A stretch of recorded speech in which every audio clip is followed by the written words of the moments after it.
Hey, what's going on, everybody? So, this is my journey in applying to and hopefully becoming a Border Patrol agent.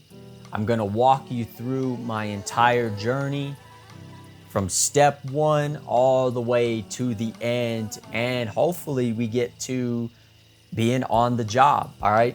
So, Border Patrol agent. I originally applied when I first got out the military. You know, I'm a 20-year veteran. I may not look it, but I retired out of the U.S. Army. I tried to become an agent when I first got out. Things didn't work out, and I ended up getting disqualified. I could have applied for a waiver, but I was in the process of moving states, and things just didn't line up at that time. A few years have passed, 2023. Decided to reapply again. This time I'm set where I'm at, ready to go, and it's all systems go from here. So when you apply, now for me, I have another video talking about the application process and where you can go. For me specifically, I went through USAJobs because I had already had a profile there, already had applications going to other government agencies, so it made it a little bit easier.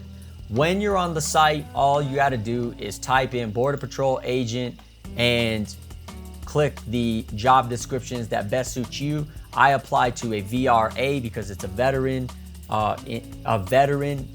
agent application or a job posting. So that's the one that I wanted to target. All right. So right now I clicked one. It's a Border Patrol agent 10K to 20K BPA VRA recruitment incentive. So essentially what they're looking for is they're looking for agents that they'll give them $10,000 if they make it through the process and can complete the academy, which is 6 weeks or 6 months long. And if you go to a hard to fill duty position. So there's a list of them, they'll give you another $10,000 for that. So that's 20K. Like, hey, that's easy to do, let's do it. Hopefully, getting the job hopefully should be easy. All right, filling the position once you get there, hey, that's just me signing the line saying I'll go there. I'll do it. Let's do it. So the job description is there, all the pertinent information, the duties, descriptions, requirements, qualifications, how you'll be evaluated, the required documents. So you want to have a resume. If you got school, you want to have transcript, a veteran's preference documents, a statement of service, certification letter, age requirements, SF50 if you're a current or former federal employee, and are you a current or former political appointee. So those are all the things like the documentation you want to have that can assist with waivers, maybe getting a higher grade level in terms of pay, and as an agent. For me, what I did in terms of the resume is when I filled out my profile, you have the option of completing essentially an online profile that creates essentially a resume for you. You can put your work experience in, you can put your education, language, organizations, and references. Now, we're gonna go to the application so that way it's a little easier to explain. So when I did my application, I have my resumes on there. I submitted my resume that was generated through USAJobs. And here's why. If you went through cbp.gov and applied, it's going to link you to USAJobs. If you use their resume builder, that resume goes to whatever agency you're applying to. For this specific job, going to Border Patrol, they see these on a consistent basis. So I already understood that it would have all the pertinent information they needed to see in a manner that would help determine if I meet the requirements to go into the next step for my application to be accepted. So that's what I did, right? So once you get that resume built, that's what I would highly suggest.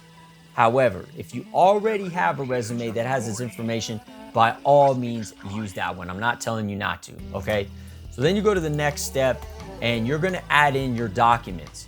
For me, it was my DD-214, my SF-15, which was my veteran's preference, I had to provide my benefits letter because I do get a disability rating. And if you're a previous federal employee, I previously worked TSA, I would add in my SF50. Currently getting my hands on that so I can submit that, but that's where you would add that as well. Once you submit it, it's going to shift you to the Border Patrol application site. Now, I'm not gonna go there, but there will be a series of questions, all right? You fill out those questions to the best of your knowledge. There will be one question or one section, which is an assessment. There's a 3-part assessment. That assessment talks about, do you have experience? And you have a list of multiplication. It's multiple choice. So yes, I have experience. Yes, I have education. Yes, I have a combination of experience and education. None of these are applicable. If you provide that you have experience, you want to use your resume. That's why I said use the USAJobs template, and you put bullet points in there. It only gives you 250 characters to put the information in, but you'll put that in for each one of those sections. For education, it's the same thing. Now, some people think, oh, well, education, it only pertains to if you have a law enforcement base, so like criminal justice, things of that nature. That's not the case. You can utilize education if you had a 3.0 or above, or if you were in the honor society, or maybe you made the dean's list. I think that's one of the options. I may be wrong. Don't quote me on that part. But you can utilize that. So you just have to submit your transcript for that, okay? So you'll fill out that, then there's another assessment. Do you have any convictions? Have you done any drugs? Have you ever harbored anybody? And then there's another subsection, I don't recall what that is. You submit that, and then boom, sends it off. It will validate whether or not you did something right or you need to correct something on the application. Once you submit it, it's gone, that's it. Close your site, chill out for a while. What you're gonna get immediately is you're gonna get a notice in your email, USA Staffing Office, CBP hiring notice, Border Patrol agent, application received for, and then the job description title. Have the date. Probably 6 to 8 hours maybe after that, maybe less, you'll get a follow-up email. CBP hiring notice, complete online assessments. Action required, time sensitive. When you open that email, you're going to go through and complete a candidate experience record. Now, this is just a questionnaire. It wants to know what type of person were you in high school, because maybe you're applying right out of high school. What type of person were you in college? What type of person were you in the workplace? How would people describe you? It's really simple. You fill it out. There's no do I know this or not type of information. Fill that out, done. There'll be, once you complete that, it will ask you if you want to take the entrance exam at an exam center or online. You pick which one, it'll send you some follow-up information. Now, before I get into that next email, I highly suggest that you star or save these emails in a separate folder or label in your email so you can reference them, because you want to keep track of the dates. All right. Once you confirm how you want to take the test, once you confirm how, it'll send you another email saying action required, schedule for your BPA entrance exam. Then it'll send another one once you've determined if you're going to do it online or at a testing center. It'll send a final email, logical reasoning online assessment, action required. In bold letters, about 3 lines down, you are required to complete the logical reasoning test by a time zone, date. Failure to complete the assessment by that date will result in your application being closed. Then it gives you some best practices, information and recommendations, instructions to take the assessment. The other thing I want to highlight, once you select next, you cannot go back. You must complete the logical reasoning test in its entirety once you select continue. So what that means is you read and acknowledge a couple agreements, and once you hit next, game on. So if you're taking it online at home, don't just jump into it willy-nilly thinking, I'm gonna, see what it is. Don't do that, because that's your once and final time. So you want to make sure you've prepped, you're prepared. So when you click that link, you're ready to go. And if I'm not mistaken, it's a 4-hour test. You could probably get it done in less time, 2.5, maybe 3.5 hours. Some people may take the whole 4 hours. All right, but take your time. You want to answer those questions in a proficient manner so you pass. If I'm not mistaken, you need a 70 to pass the test. But for information on the test, check out my hiring process series where I talk about each step in detail. Okay. So yeah, that's where I'm at right now. I took the test before.